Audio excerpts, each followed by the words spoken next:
Isipin mo to, ninakaw ng isang aroganteng mayaman ang girlfriend mo, tapos pinalayas ka pa sa sarili mong inuupahang bahay. Anong gagawin mo para gumanti? Makipagsuntukan? Hindi. Ang gagawin mo, magpapanggap kang isang misteryosong VIP na nakamaskara na tinatawag na Masked Jade King sa isang high-end auction. Uutuin mo ang karibal mo na bumili ng pipitsuging bato sa halagang 50 million pesos na ang tunay na halaga ay barya lang pala.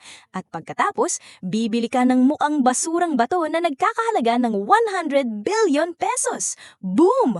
Umiyak ang mayaman habang ikaw ay biglang naging bilyonaryo. Pero teka, paano ba napunta sa ganitong level ng flex ang bida nating mukhang basang sisiw lang kahapon? Meet Cyrus.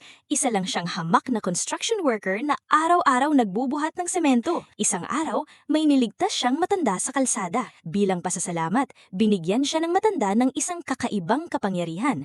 Ang kanyang cellphone ay magpapakita ng tomorrow's headlines o magabalita na mangyayari palang bukas. Literally, hawak niya ang spoiler ng buhay. Unang balita, mahuhulog at mamamatay ang foreman nila sa site. Binalaan niya ito pero sinabihan lang siyang siraulo at pinalayas. Ayong, kinabukasan, splat! Naging pataba sa lupa si foreman. Lesson, makinig sa chismis na galing sa future. Dahil alam na niya ang future, tumaya siya sa loto at nanalo ng 10 million pesos. Ready na siyang mag-propose sa jowa niyang si Sasha. Pero pag uwi niya, surprise! Nahuli niya si Sasha na nakikipagharutan sa isang mayamang mukhang kontrabida sa teleserye na si Jasper Lennox. Ang malala, 5 taong binayaran ni Cyrus ang upa ni Sasha. Tapos pinalayas pa siya ni Jasper dahil binili nito ang building. Eh di wow! Status ni Cyrus, walang jowa, walang bahay, pero may magic phone. Kinabukasan, nabasa ni Cyrus sa app na sasabog ang Forte Tower exactly 10 a.m. Nagmala crazy street preacher ang bida natin sa labas ng building. Huwag kayong pumasok, sasabog to!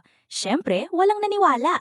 Tatawagin na sana ang guard nang biglang pumayag ang isang magandang VIP na si Selena Sterling na makinig kay Cyrus. Bonus na rin na ayaw ni Selena kay Jasper na siyang arranged fiancé niya pala. Pagpatak ng 10 a.m., boom! Sumabog nga ang building. Lahat ng nanlait kay Cyrus, nga. Bilang reward sa pagligtas niya sa buhay niya, binigyan ni Selena si Cyrus ng 1 million pesos at hinire siya para maging jade appraiser niya sa isang malaking sugalan ng mga bato, Stone Gambling Expo. Pagdating sa expo, nandun ang ex niyang Linta na si Sasha at ang aroganteng si Jasper. May dala pa silang expert na si Master Wade. Dahil may magic phone si Cyrus, alam niya kung aling bato ang may mamahaling jade at alin ang literal na bato lang panghilod. Para may thrill, nagsuot ng maskara si Cyrus at naging Masked Jade King. Gamit ang spoiler app, napatama niya si Selena ng batong nagkakahalaga ng 200 million pesos. Nung sumali na si Jasper sa bidding, sinadya ni Cyrus na taasan ang presyo ng bato number 2 hanggang 50 million pesos. Kumagat naman si Jasper dahil gusto niyang magyabang.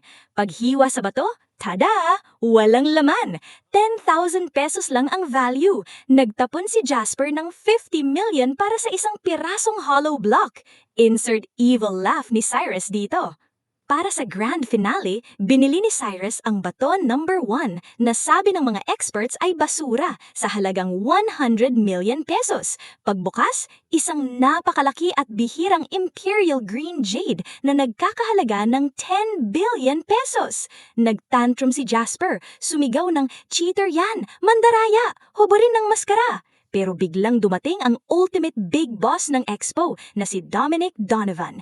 Imbis na palingkin si Jasper, pinabugbog at pinalaya siya palabas ng building dahil bawal ang iyakin sa sugalan niya. Binili Boss Dominic ang jade ni Cyrus at instantly, uwing-uwi si Cyrus ng 3 billion in cash at 7 billion in shares. Mula sa basang sisyo na iniwan ng gold digger na ex, naging instant billionaire.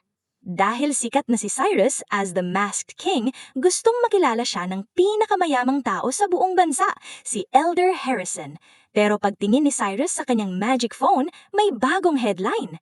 Bilyonaryong si Elder Harrison mamamatay bukas sa mismong birthday party niya dahil na-allergy sa strawberry jam ng cake. Patay na naman. Maisave kaya ng ating bida ang bilyonaryo mula sa nakamamatay na palaman sa tinapay?